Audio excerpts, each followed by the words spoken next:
আমাদের এখানে যে ছাত্র ছাত্রী ভাই বোন বা আমাদের ছেলে আমাদের মেয়ে, আপনার মেয়ে আমাদের মেয়ে, যারা লেখাপড়া এখানে করেন বরিশাল ভার্সিটিতে, তারা আন্দোলন করতে গিয়ে অনেকে শহীদ হয়েছেন।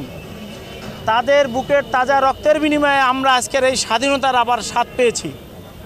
তাদের সৌজন্যে, তাদের সম্মানে আমাদের বরিশাল পটুয়াখালী বাস মিনিবাস মালিক সমিতির পক্ষ থেকে আমরা তাদের চলাচলের ক্ষেত্রে 50% ভাড়া আমরা সৌজন্য করে দিয়েছি।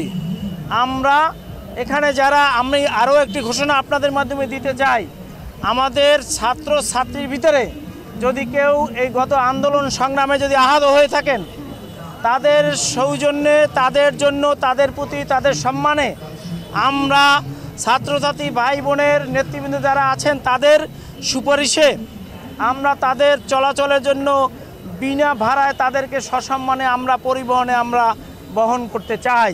এটা যদি তারা সাদরে গ্রহণ করে আমরা কৃতজ্ঞ থাকবো। আপনাদের মাধ্যমে এই ঘোষণাটা আমরা দিতে চাই।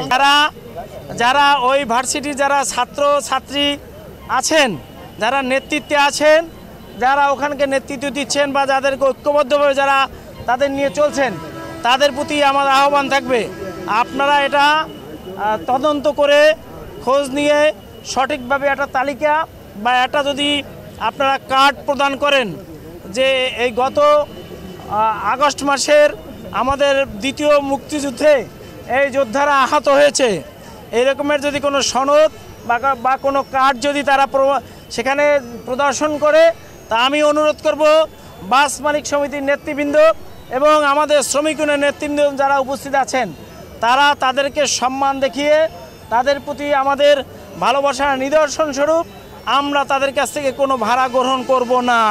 আমরা যেটা বলতে চাই, আমাদের নেতা বিএনপির মাননীয় ভারপ্রাপ্ত চেয়ারম্যান জনাব তারেক রহমানের সিদ্ধান্ত, কোনো ক্রমে সুবিধাবাদী লোককে দলে স্থান দেওয়া যাবে না, নব্য বিএনপি গ্রহণ করা যাবে না, আওয়ামী লীগকে বিএনপি বানিয়ে চালিয়ে দেওয়া যাবে না।